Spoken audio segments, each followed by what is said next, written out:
adventures. Greetings and salutations all. Welcome back to Olight Pump Fest 2023.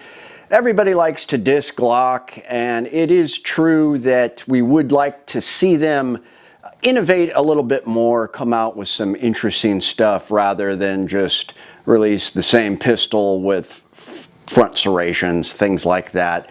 But you do have to give them credit for some of the stuff that they've been doing, and it makes me wonder what's going to be next. Now, recently we had that new 380 in a Glock 26 size package, which wasn't that interesting to me with all the micro 9s and things that are out today, and we'll talk about the micro 9s.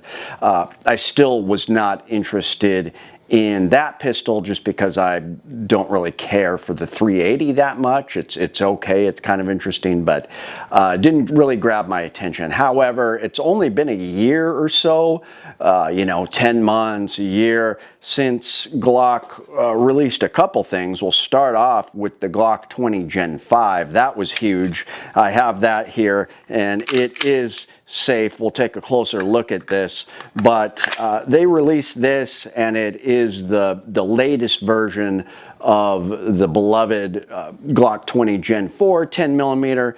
It is more ergonomic. They did a few things to it. You've got the front serrations, you've got the MOS system, the Gen 5 trigger I like a little more. It is just a better pistol. Initially, I was worried because I had several malfunctions. However, after cleaning it, it seemed to have a break-in period or just like to be cleaned and lubed, which I should have done anyways out of the box. Chuck and I could not get it to malfunction, and he tried heavy hand loads, buffalo bore, underwood. He wanted to make a video of it malfunctioning, and he couldn't get it to malfunction. I couldn't either. It's been 100% since. We went back and found some of the brass that I had shot some S&B, and it had kind of cracked brass, pressure cracks, so I think it was an ammo. I don't know. It's hard to say because there is the whole chamber support thing with Glock, where you have the partial chamber, partial area of the chamber that's not fully supported. But anyways, this has been 100% since then, and I'm just a fan with it. They updated the Glock 20, and I think it's great. I really think it's still one of the top 10 millimeter factory-made pistols you can buy today, even though I kind of go back and forth. I'll vacillate between the FN 510 Tactical and the XDM Elite. They're all, pretty close to this, but I still kind of recommend this a lot, and I think it's great. So we've got that, and then we also have the Glock 47. Now this is a hybrid pistol, and this is also safe. Nothing in the chamber, nothing in the mag. I don't have a true Glock 47 here because they did something brilliant when they put it out. Not only did they put out something that quasi-law enforcement agency wanted and had requested, and they had already made, they then made more and released it to the public, but they allowed you to pair this with a Gen 5, Gen 4, 3, 1 wouldn't work. Gen 5 Glock 19, you were able to pair that with your Glock 47, and you could have a 4.5-inch barrel and slide combination on your compact grip frame, with a 15-round magazine. For me, this is perfect for wintertime carry. I started carrying it again. It is just great. I know I've dissed the double stack Glocks before because they're just so fat and they're hard to conceal.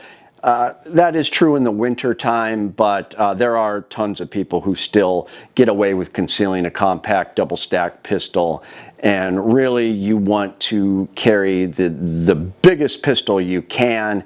Yes, the micro 9s are getting easier to shoot. Yes, they are comfortable, but when I start putting comfort over, you know, something capable. I can shoot this way better than I can a SIG P365 or something small like that. You get such a good grip. It's got a little more weight. You can control it more, and you can just shoot it better. So there is something to be said for that, and sometimes I get lazy and want to just be comfortable, especially in the summer. It's a good thing I don't live in Arizona, because I'd be back to the 380 carrying something teeny. But no, seriously, I think that it's hard to beat this. I did have the Echelon, Springfield Echelon, for a short time, and I did like that, but it wasn't quite enough to sway me from this platform. It did have some features that I liked better than this, but I've got a ton of magazines for this. I've got all my holsters. It's super reliable. It's tried and true, and you're not gonna overnight have all these guys out there that are carrying Glock 19s as their EDC just, oh, well, I'm gonna choose the Springfield Echelon. I will say, if they come out with the different grip frames and you're able to switch the fire control unit into a compact grip frame, I'll probably get another one of those. And then, who knows, maybe with time, if they come out with a lot of accessories and the grip frames and different features, eventually this might become a dinosaur, but I doubt it. This is just amazing, and Glock is proving that they can still innovate. When they did something amazing like that, where I could pair the Glock 19 grip frame with the Glock 47 and essentially make a long slide, a 19L, which is hard to find these days and is loved by a lot of, you know, EDC people. So I think Glock is still relevant. They're still king in my book. I know a lot of people call me a Glock fanboy and claim that Glock pays me. I wish they would pay me in Glocks, because they're not perfect, but they are extremely reliable. They're probably the most reliable striker-fired polymer handgun on the market today. I mean, Springfield is up there with them, but they've just had that long-standing reputation, and it is just hard to beat a Glock, even though it's got kind of an awkward, blocky grip, and the grip angle, you get used to it, even the trigger, where it just becomes like second nature, and I just think it's great. So let me know what you guys think, if I'm totally off base, if Glock is not innovative enough and is going to go the way of the dinosaur. I really don't think so. I think that if they continue to do little improvements like this, they're going to go a long way to please their customer base, which is already kind of bigger than everyone else's customer. Oh, the other ones are catching up, but they're still going to be on top. So let me know what you guys think. I'll have another video out tomorrow, and keep tuning in. It's Chuke, your friend in the field. My name is Chuke. I like to trade my guns just for fun, but now I have none. Oh, look, get shot by a bear, but I don't care. I got a 10mm. Chuke's Outdoor Adventures. Watch you go outside every time.